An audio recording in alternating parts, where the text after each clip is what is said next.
guys, and welcome back to my channel. Today I'm going to be doing a paper piecing tutorial from this My Besties image. Now if you want to follow along to this tutorial or use this image, I will leave the link in the description box down below, so be sure to check it out on Sherry Baldy's Etsy channel. So I'm just giving you a quick overview of the projects that I've done, and I'm going to show you the technique and how I've used the image.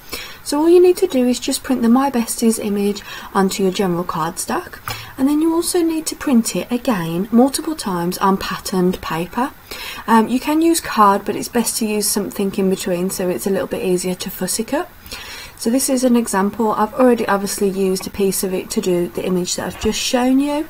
So just print it. You can use whatever type of patterns you like, but I've gone for quite a vintagey look.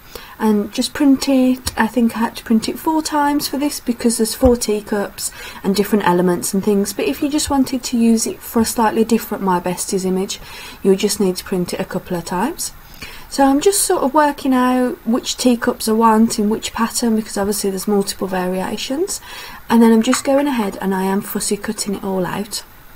I have cut the majority of this footage out because it was either out of frame or totally boring. So I'm just going to line it all up and make sure that all of the teacups do actually fit over the outline of the DigiStamp, just to make sure I've cut properly and just to make sure I'm happy with the way it's all aligned. So here's again another preview of what I've done, and now I'm just going to colour to add in dimension. So I'm just doing that. You can use whatever method you prefer, but I thought I would also include the colouring tutorial as well, just in keeping with my channel.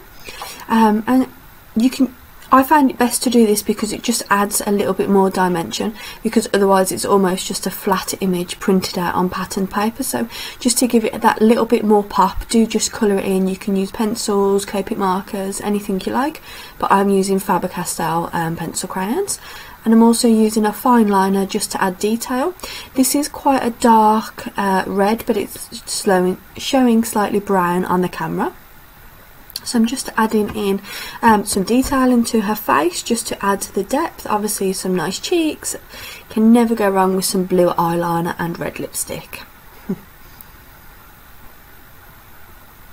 Now I do apologise that I'm twisting and turning the little pieces so much. It is quite frustrating, but it's so difficult to colour when they're so small. And this is just a white rollable gel pen, and I'm just filling in the whites of the eyes because obviously it's patterned paper and you want to make the eyes white, so that's quite important. And then I'm just adding some depth of shading by using 2 different colour fine liners on the flowers. And then I'm going to go back over the outline of the eyes with a black fine liner, and that will just again make it pop that little bit more. And then just colour all the pieces that you decide to paper piece. You don't need to do 100% of the image. You'll be able to see on the mouse I didn't paper piece the mouse because I didn't feel that it was applicable. You get patterned teapots, but I don't think you would really get patterned mice. So that's purely the reason why I didn't include that.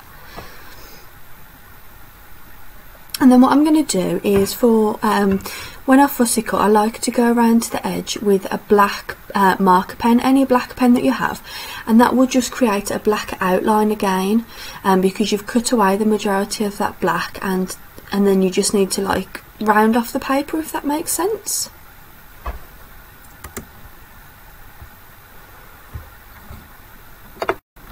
And what I've just done there is I've just gone around to the edge of the image and I've just used a black marker because you may have cut the paper piece a little bit too short and you can see the white underneath where the paper piece should be.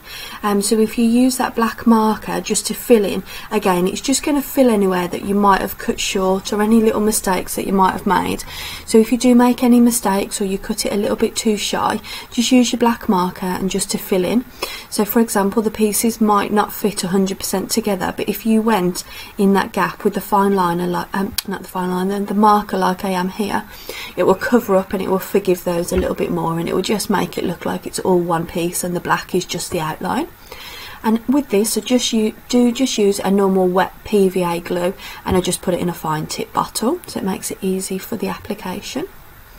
So I'm just sticking them all on.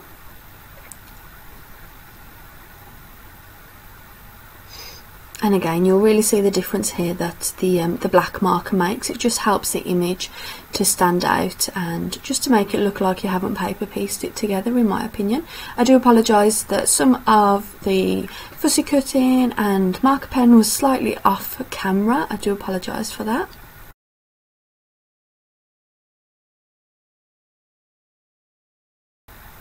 Just while we're at a quiet moment, just while I'm doing that, I just wanted to give a shout out to the My Besties Create and Colour Facebook group. If you are a My Besties fan, do go over and check out that Facebook page. There's lots of My Besties colouring inspiration there, and the women on there are fabulous. So this is the final completed image that I've done. I went ahead and coloured the cup handles and coloured in the mouse and the other little bits of the images. Like I said, you can add your own personal stamp to that. And these are both of the paper pieced images that I've used side by side. And I'm now going to show you the projects that I created. I created this vintage card. I used a lot of the items from a stash. I've used some doilies in the background, a piece there and a piece at the top. I'm totally loving how vintage chic this is. I've layered some lace behind, and then I've put a cluster of flowers here. And again, I've distressed a little bit of netting and popped that behind the cluster of flowers. And what I've used is these little small roses, and I've just gone over it with my distress inks just to vintage them up.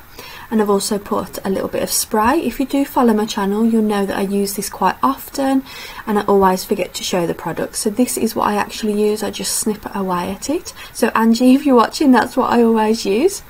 And here's the inside of the card. So I hope you guys have really enjoyed this. I hope you give it a go. Do let me know in the comment section if you have a go at your own paper piecing project. If you go over to Instagram, you can always tag me in your post. I would absolutely love that. I'll leave my Instagram channel, my Instagram page down below. Thank you guys. Bye.